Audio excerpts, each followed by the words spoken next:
Hello everybody and welcome to our fourth class, which is all about side lying. So a really common little exercise series is what we call the side lying leg kick series. Very similar to shoulder bridge. There's 1,000,001 variations of it, but something I think that you need to see before you are going to attempt a full Pilates class. And we're going to show you how we can set you up for success. What are we looking for in the exercise? And we're going to try some. And I have a block with me today, but again, this is just to go under the head, so you may or may not need one depending on the flexibility and mobility of your shoulders and neck. Or you could use anything else, so you know, the usual things like folded blankets and towels I think are ideal. So I'm going to put this out of the way. Before we get to that though, we're going to take a little warm up. So again, just repeating some of the things that we know and that we have learned so far. So when we're ready, we're going to come down to lie on our backs in semi-supine position, so the soles of the feet are flat on the floor, they're at sit bone distance apart, we're lying down, and just let's settle ourselves in here. So very often when I come into this position, I do just take a quick check-in with how I'm feeling today, and just be aware that it's entirely possible for your body to feel wonky if you've slept funny, or if you're somebody that has either does an exercise or in your work, that you find that you are working the body unevenly, so you have a stronger side and a weaker side. So just check in with that, see what you can feel. So today when I've come in to lie down, immediately I can notice that the right side of my body feels longer. So I just need to make a slight adjustment in that, or just take note of it. I've got my toes, my ankles, my knees and my hips are all lined up, and my weight is even across the foot. My hands are down by my sides. Taking a nice inhale, I'm going to breathe into the back and sides of the ribs, and then I'm going to sigh my breath out and feel my ribs connect with the mat. Just feel them heavy in there. We could put a block under the head if we needed, broad across the collarbones, and feeling the shoulder blades are flush against the mat. And we've got a lovely big space here between our ribs and our pelvis. The ribs are tucked in and the spine is in neutral, so there's a little space just underneath our lumbar spine. Let's start here with 3 nice deep breaths. So inhaling to the back and sides of the rib cage through the nose, feeling the ribs spreading apart against your mat. Take a full breath in and then a full breath out through the mouth.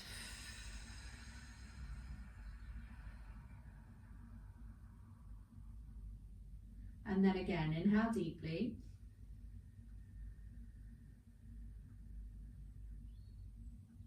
And let's exhale that out.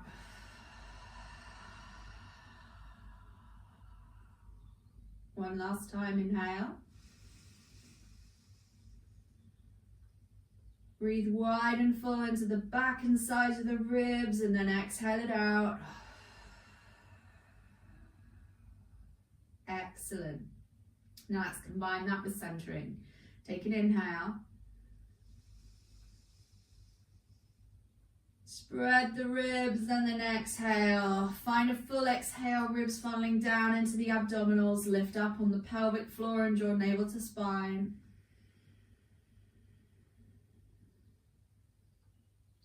Inhale deeply. And exhale, draw navel to spine. Last time, inhale. And exhale all the air out. Draw navel to spine. So we're going to start with some pelvic tilts today. So taking a deep inhale. As we exhale, draw navel to spine, allow the back of the pelvis to roll into the mat, scooping the abdominals and pressing the top of the pelvis into the floor without moving knees. Stay scooped and then roll back into neutral. 6 times through, so exhale, tilt the pelvis back, scooping into the belly,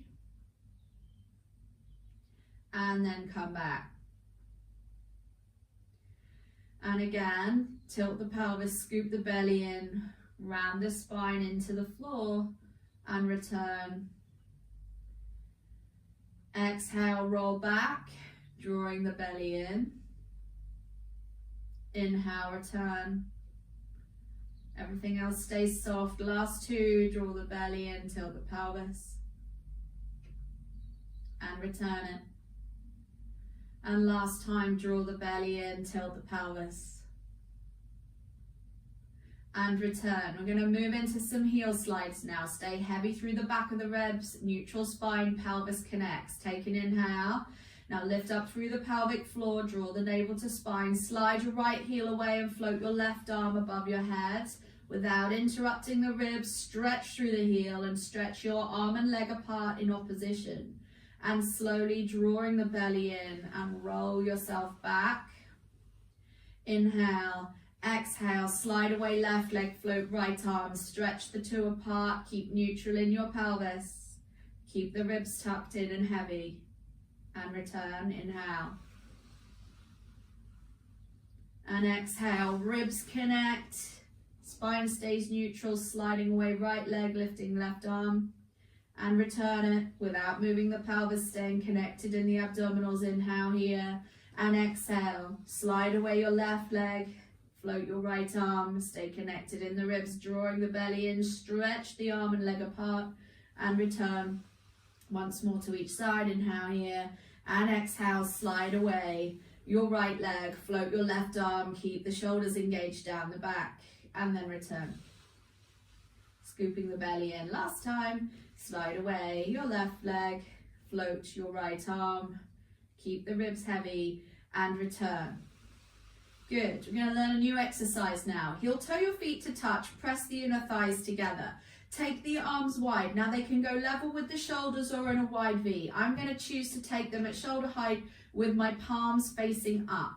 Now the upper body stays heavy and weighted towards the mat, and the lower body is going to roll away from the floor as if it's fused together in one unit. So still keeping all three of those lower body joints aligned, hip, knee and ankle. Take an inhale, press the inner thighs together. Now come halfway to the floor only. Tip your knees, your hips and your ankles over to the right, peeling the left side of the pelvis off the floor. So the pelvis stays completely square with the knees, upper body stays heavy. Come halfway to the floor, scooping the belly in, feel the work in the waist, and inhale, return. Exhale, tip the knees over to the left now. Right side of pelvis leaves the floor. Scoop the belly, lower body stays connected in one long line, upper body stays connected with the mat. Inhale to return. So it's exhale as the knees roll, inhale as they return, scooping the belly. And inhale, return, stay connected. And again, tipping the knees over to the left. Inhale, return. Once more to each side. So the feet stay stacked here. So whichever foot is on top will leave the floor entirely. Inhale, center. Last one here. Exhale, knees tip over to the left. And inhale, return. Now, let us turn to lie on our side. So side lying is one of the most challenging positions because you haven't got a lot of feedback. So we're going to show you how to set up for success. Some of you may need a block for this. So, the first thing I would say is line yourself up with the back edge of your mat. So we're going to lie on our left side on our left arm. If that suits you, you can still see me.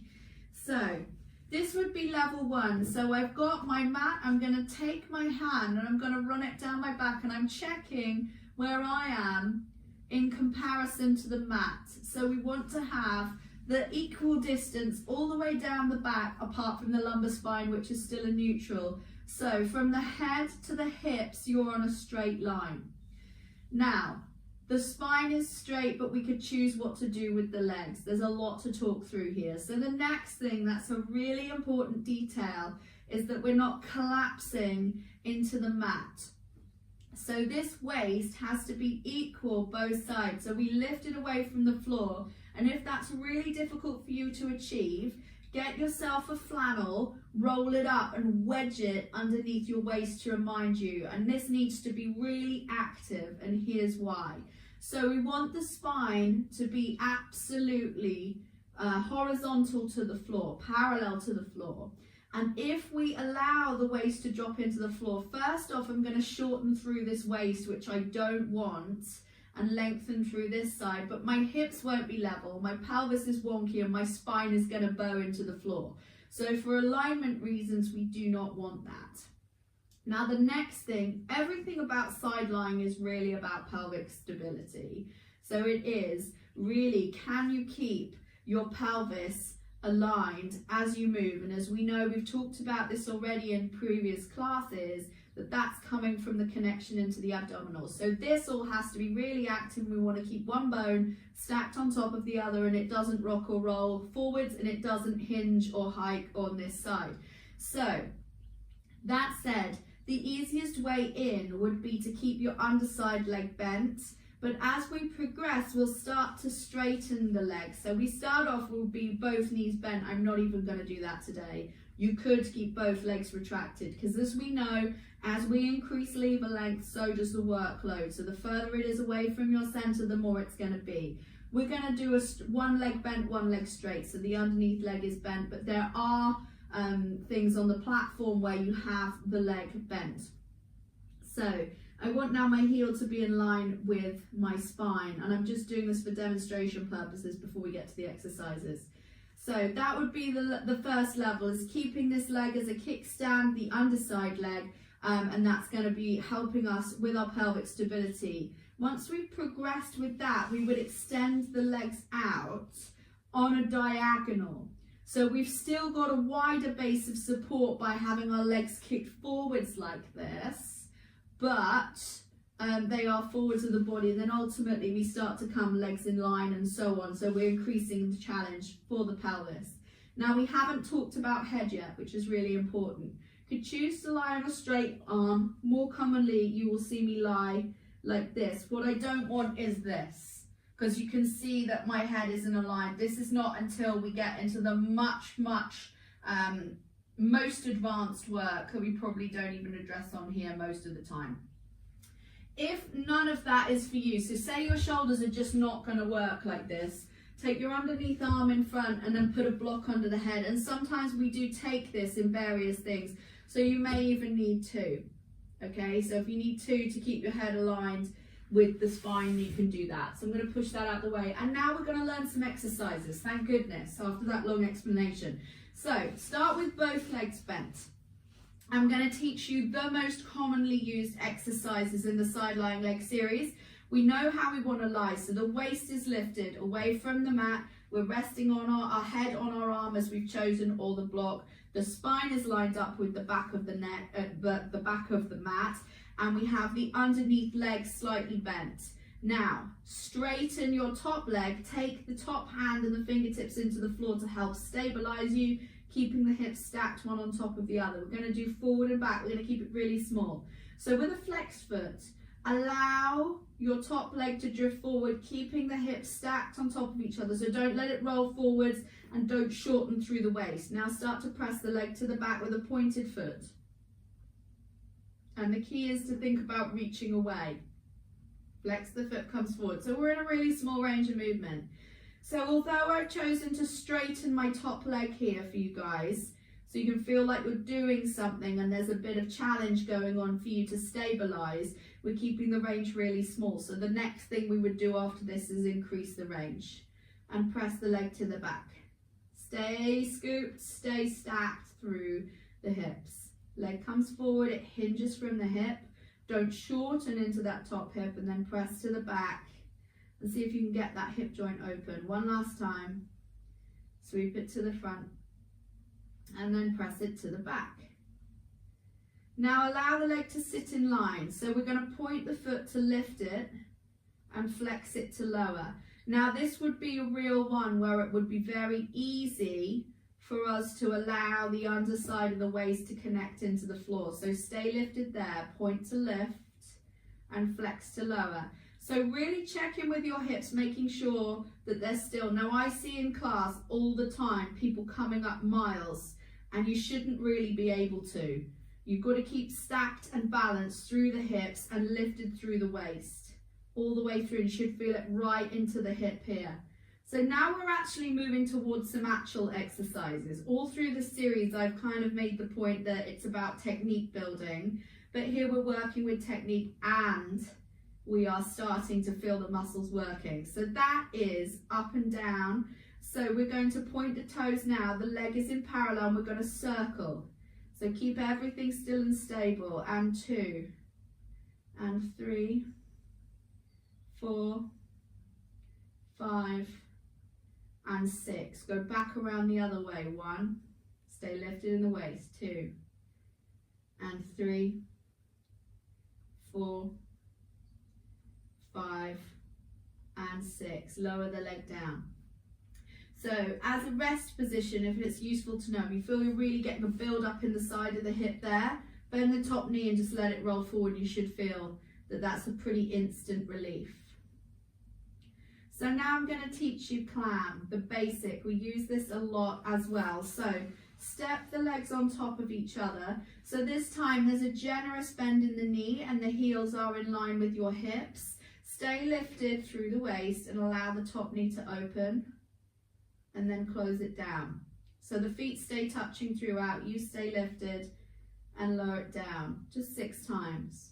So these are some of the most commonly used exercises. Quite a few more we could have chosen. There's some that involve using the underside leg, but if you come and do some of the other classes after you've completed the beginner's course, we don't need a lot more explanation with them because all of the parameters that we've covered here are going to help you with that.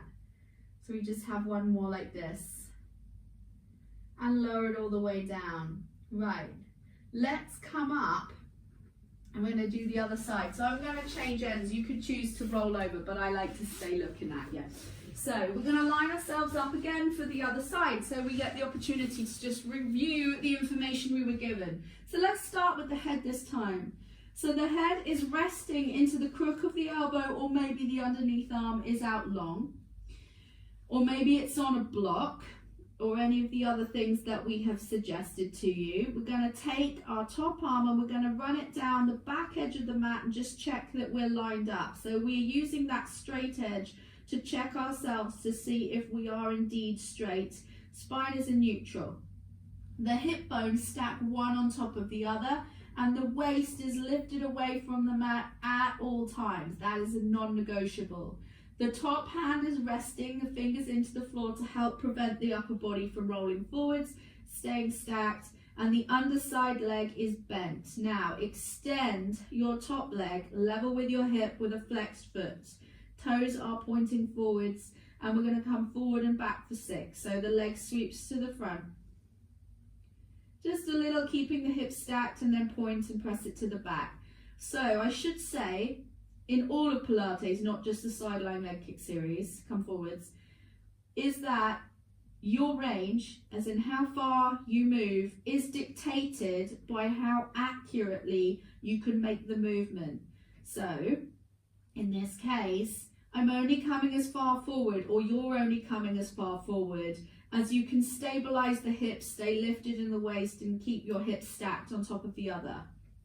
So keeping the pelvic stability is the important factor here. So that's what we're working on in this exercise. We're staying scooped in the belly and we're breathing. And press it to the back. And we've got some important detailing on the feet here.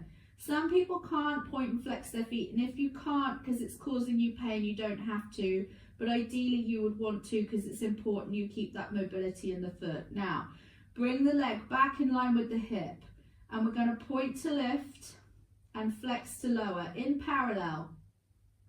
So the leg is in parallel in this variation of it. You can also do this from turn out and you'll find you can come higher. Stay lifted in the waist, stacked in the hips. You're going to get bored of me saying it. Stay pulled in through the abdominals and lift and lower, and feel all the work building in the outer hip. And flex to lower.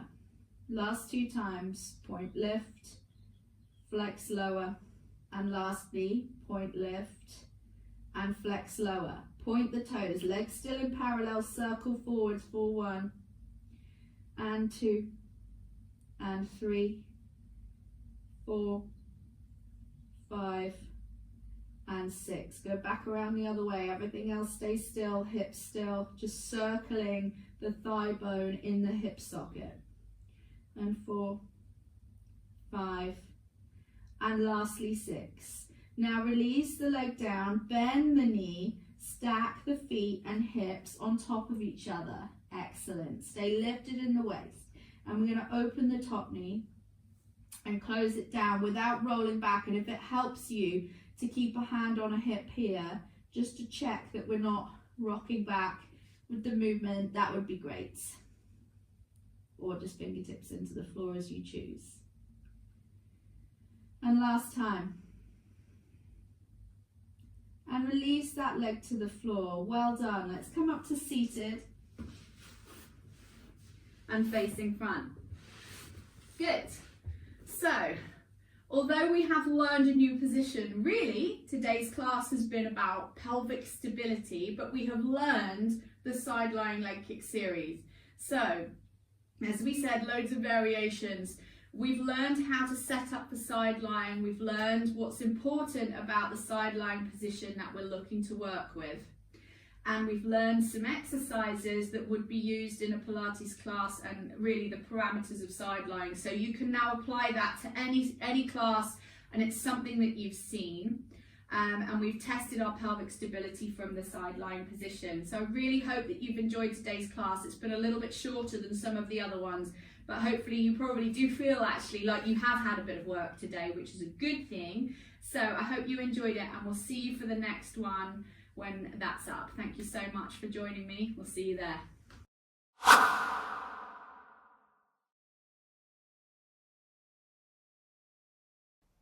Hi guys, this is Christina from Target Pilates Online.